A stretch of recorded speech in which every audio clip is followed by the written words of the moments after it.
Party की तरफ से खबर आ रही है। 2/3 सीटों पर बढ़त के बाद अब देवेंद्र फडणवीस सीएम की रेस में सबसे आगे है। महाराष्ट्र बीजेपी अध्यक्ष की फडणवीस से मुलाकात हुई है और उस तरफ हलचल इस वक्त बहुत तेज है।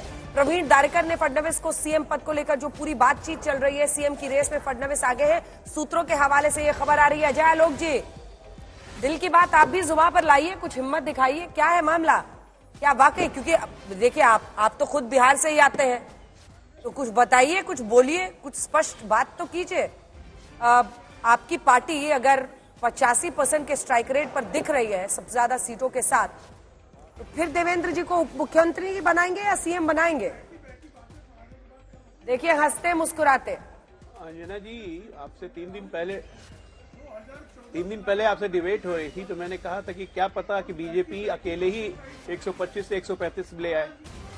लक्षण तो उधर ही जा रहे हैं। अब सेटल करने दीजिए, 1 बजे के बाद अभी कुछ बोलना अतिशयोक्ति होगी। लेकिन जो मौजूदा रुझान हैं, आप झारखंड में देखिए, हम बढ़ना शुरू कर दिए। सवाल कुछ और, जलेबी छन गई थी सुबह सुबह। अजय आलोक जी, बीजेपी मुख्यालय पे जलेबी छन गई थी सुबह सुबह, अभी क्या अतिशयोक्ति की बात आप करेंगे?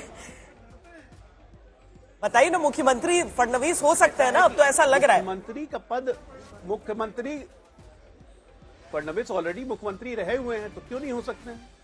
बीजेपी में कोई भी कार्यकर्ता कहीं भी पहुंच सकता है। मोहन यादव मुख्यमंत्री बनेंगे, कोई सोचा था? मझललाल मुख्यमंत्री बनेंगे, किसी ने सोचा था?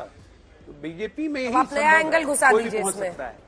बगल में जो अपोजिट में जो परिवार, देखिए वहां पर गठबंधन की सरकार थी, नहीं थी?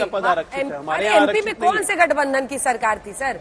वहां तो आपको चूज करना था और डिक्लेयर करना था। एमपी, राजस्थान, हर जगह जिसे चाहो बना दो। हाँ, छत्तीसगढ़, बिहार जहां से मैं आता हूँ, वहाँ सबसे बड़ी पार्टी हम थे। नीतीश कुमार मुख्यमंत्री बने कि नहीं? नहीं, महाराष्ट्र उनके चेहरे के साथ गए थे। महाराष्ट्र फिर अलग हुए, सबसे बड़ी पार्टी हम थे। वो उधर गए, फिर इधर गए, अब उनको भी गिनती नहीं आ रही नीतीश बाबू को।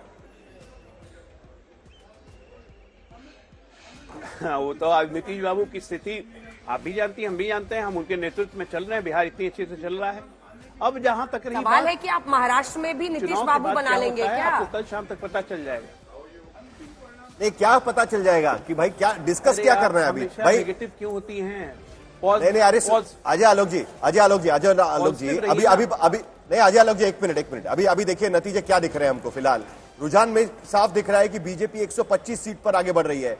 बीजेपी 125 सीट, यानी 2014 में आपने जो सीटें जीती थी उससे भी ज्यादा 2 सीटों पर आप आगे बढ़ रहे हैं। अब ऐसे में 100 सीटों का डिफरेंस हो गया है। शिवसेना ऑलमोस्ट 70-75 सीटों का डिफरेंस है नेक्स्ट बिग पार्टी में, यानी शिवसेना और आपके बीच में। अब ऐसी सूरत में क्या बीजेपी हाथ से मुख्यमंत्री पद जाने देगी? क्या ये सही पॉलिटिक्स माना जाएगा? बीजेपी के पास मुख्यमंत्री पद चलकर आ रहा है। महाराष्ट्र में बीजेपी के आपके प्रवक्ता प्रवीण दारेकर जैसे नेता पहले से ही कहना शुरू कर दिए कि भाई देवेंद्र फडणवीस को बनना चाहिए। क्या लोगों का मान रखा जाएगा जो बीजेपी के कार्यकर्ता कह रहे हैं उसका? देखिए, जनता का जो मैंडेट है और जो जनता का विश्वास है भारतीय जनता पार्टी पे, उसका मान भारतीय जनता पार्टी हमेशा रखती है, चाहे वो सत्ता पक्ष में हो चाहे विपक्ष में हो। हम अपनी भूमिका और अपनी जिम्मेदारी से पीछे नहीं हटते। साहिल जी, आप महाराष्ट्र को इतने दिन से रिपोर्ट कर रहे हैं, महाराष्ट्र को किसी से भी ज्यादा जानते हैं, मैं ये मानता हूं। क्या आप ये मानेंगे, जो हम लोग टूटता तारा कहते हैं ना, शूटिंग स्टार अचानक गिरता है रात में फिर गायब हो जाता है? मैं पिछले 1 महीने से हर डिबेट में कह रहा था कि इस राजनीति में 23 तारीख को एक शूटिंग स्टार दिखेगा। आप लोग सबको बताइए वो शूटिंग स्टार कौन है? देवेंद्र फडणवीस है ना, माने ना हम लोग। इस महाराष्ट्र की राजनीति ने एक ना शूटिंग स्टार जो गायब हो जाता है। अच्छा, गायब होने वाला महाराष्ट्र की राजनीति में कौन गायब हो रहा है? लेकिन शूटिंग स्टार को बड़ा शुभ माना जाता है। हम तो उगता सूरज देख रहे हैं। शूटिंग स्टार ये उस नजरिए से साहिल कह रहे थे देवेंद्र फडणवीस को।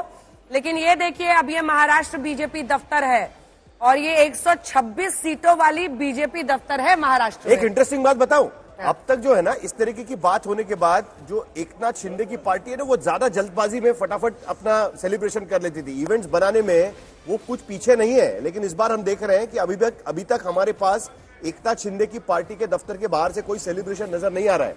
देवेंद्र बीजेपी का सेलिब्रेशन तुरंत नजर आ रहा है। यहाँ पर महाराष्ट्र बीजेपी के सामने सेलिब्रेशन नजर आ रहा है। वहां पर जलेबियां बट रही थी,